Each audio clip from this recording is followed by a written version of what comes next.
तो एपिसोड की स्टार्टिंग में हम हमारे हीरो संग जिनवू को देखते हैं जो कि डंगन में से बाहर आता है और सोचता है कि वो पहले से काफी पावरफुल तो हो गया है बट वो अभी भी एक ई रैंक हंटर है। भले ही वो अंदर से मॉन्स्टर बन चुका है बट सिस्टम के हिसाब से तो वही ई रैंक हंटर है। तभी यहाँ पर जिनवू डिसाइड करता है कि वो अब अपनी रैंक को दोबारा चेक करवाएगा जिससे लोगों को पता चल सके कि आखिर वो किस लेवल का बंदा है। फिर इसके अगले दिन जिनवू अपनी रैंक चेक करवाने के लिए हंटर एसोसिएशन में पहुंचता है जहां रैंक असाइनमेंट चल रहा होता है और काफी सारे लोग वहां अपनी रैंक चेक करवाने के लिए आए होते हैं। फिर इसके बाद बैग को ह्यून का कॉल आता है और वो उसे बताता है कि संग जिनवू यहाँ आ गया है। तब ये सुनकर बैग यहाँ से निकल जाता है। फिर इसके बाद हम जिनवू को देखते हैं जिसका लेवल चेक करने का टेस्ट चल रहा होता है और जैसे ही वो ब्लैक क्रिस्टल को छूता है वैसे ही मशीन में एरर आने लगता है और ये लड़की कंफ्यूज हो जाती है कि मशीन वर्क क्यों नहीं कर रही है। तभी यहाँ डायरेक्टर की एंट्री होती है और वो मशीन देखकर कहता है ये मशीन खराब नहीं बल्कि इसकी मैजिकल पावर इतनी बढ़ चुकी है कि सिस्टम इसे मेजर नहीं कर सकता।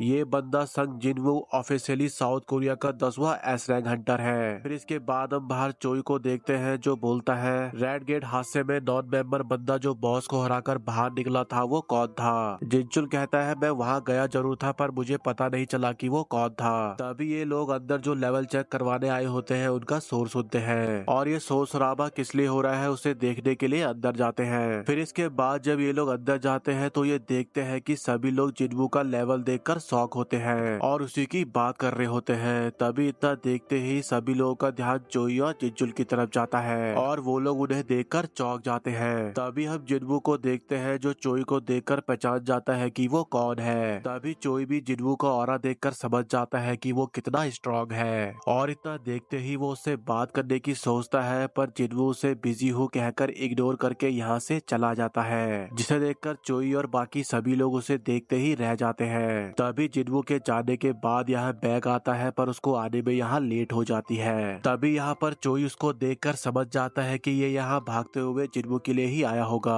तभी बैग चोई को देखकर सोचता है लगता है शायद इसको पता चल गया है कि मैं यहाँ क्यों आया था। फिर इसके बाद हम डोंगसू को देखते हैं जिससे डेफिनेटली डायरेक्टर पूछता है संग का क्या हुआ, वो बंदा मैजिकल बीज था क्या। डोंगसू कहता है मेरी हालत से आपको क्या लगता है। तभी ये बंदा कहता है संग ने तुम्हें हरा दिया, वो सच में काफी स्ट्रांग है, हम लोग उसकी तलाश कर रहे हैं। तभी यहाँ पर डोंगसू को अपनी फाइट वाला दिन याद आता है जिसमें संग ने उससे उसकी भलाई के लिए उसकी फैमिली से दूर रहने को कहा था। तभी इतना सोचते ही डोंगसू को गुस्सा आता है और वो सोचता है मुझे उससे लड़ने के लिए आर्टिफैक्ट्स की जरूरत है। और गाइस आगे बढ़ने से पहले मैं आपको बता दूं आर्टिफैक्ट्स को आप एक तरह का सूट समझ लो जिससे पहनने से इंसानों की सेफ्टी और पावर बढ़ जाती है। फिर इसके बाद हम जिनवू को देखते हैं जो अपनी मॉम से मिलने आया होता है और अपनी मॉम को देखकर उनसे कहता है बस थोड़ी वक्त की और बात है फिर आप ठीक हो जाओगे। और इतना कहते ही वो बाहर जाता है और उसके सामने एक बड़ा ट्विस्ट आता है जो कि होता है हंटर एसोसिएशन का प्रेसिडेंट गोगन ही। वो खुद यहाँ पर जिनवू से मिलने आया होता है जिसे देखकर जिनवू चौंक जाता है और फिर इसके बाद इनकी बातें होती है और गोगन ही वो जिनवू को एसोसिएशन को ज्वाइन करने का ऑफर देता है ताकि वो पांचों बड़ी गिल्ड्स के बीच में बैलेंस बना सके। तभी ये सुनकर जिनवू सोच में पड़ जाता है। दरअसल गाइस यहाँ पर जिनवू के दिमाग में कुछ और ही चल रहा होता है। तभी इतना सोचते ही वो कहता है मुझे सिर्फ लड़ाई पसंद है, मैं गिल्ड्स की पॉलिटिक्स में नहीं पढ़ना चाहता, इसलिए मैं आपका ऑफर एक्सेप्ट नहीं कर सकता।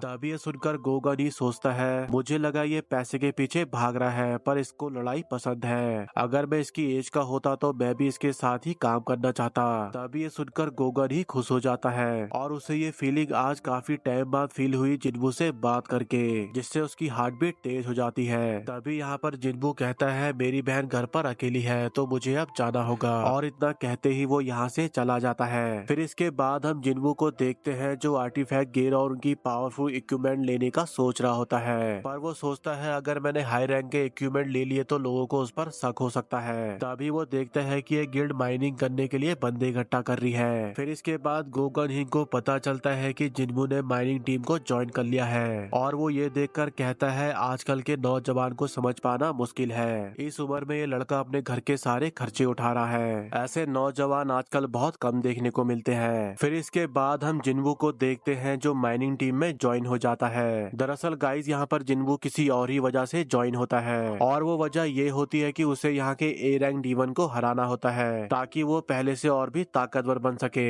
तभी हम चोई को देखते हैं जो अंदर मैजिकल बीस्ट को हरा देता है और बॉस को हराए बगैर अपने सभी साथियों को बिना खरोच के बाहर ले आता है, जिसे देखकर जिनवू काफी इम्प्रेस होता है। तभी इसी दौरान जिनवू उनको देखकर छुप जाता है और उसकी नजर voice guild master S rank Hunter चा ही पर पड़ती है और वो उसका ऑरा देखकर कहता है ये तो काफी स्ट्रॉन्ग है। तभी चा ही जिनवू का ऑरा सेंस करती है और उसे ऐसा लगता है कि शायद गोगन ही वहाँ होगा, बट फिर वो देखती है और सोचती है कि शायद मैं गलत हूँ, वो यहाँ आखिर क्या करेंगे। तभी हम जिनवू को देखते हैं जो कहता है ये तो काफी स्मार्ट भी है। फिर इसके बाद जिनवू बाकी लोगों के साथ अंदर काम करने जाता है और सभी लोग उसकी पर्सनैलिटी देखकर कहते हैं ये बंदा किस एंगल से तुम्हें ई रैंक का लगता है। फिर इसके बाद लंच टाइम के दौरान जिनवू अपने हेड से कहता है मैं काम खत्म करके ही खाना खाऊंगा, तब तक आप लोग खाना खा लो। जिसके बाद जिनवू मौका देखकर जल्दी से बॉस को हराने के लिए अंदर भागता है। और गाइस जिनवू यहाँ पर इतना खुश इसलिए होता है क्योंकि जिस आखिरी बॉस से वो लड़ा था ये वाला बॉस उससे कहीं ज्यादा स्ट्रॉन्ग है। बट तभी यहाँ पर जिनवू सोचता है अगर उसने बॉस को हरा दिया तो गेट भी बंद हो जाएगा, जिससे उन्हें काफी नुकसान हो सकता है और लोग उस पर शक भी कर सकते हैं। पर तभी जिनवू कहता है जो होगा देखा जाएगा, और इतना कहते ही वो जैसे ही आगे जाने वाला होता है तभी पीछे से चा हे की आवाज आती है और वो कहती है तुम यहाँ क्या कर रहे हो। वैसे आपके हिसाब से क्या जिनवू को किसी गिल्ड में ज्वाइन करना चाहिए था या नहीं? अपना ओपिनियन कमेंट में जरूर बताना।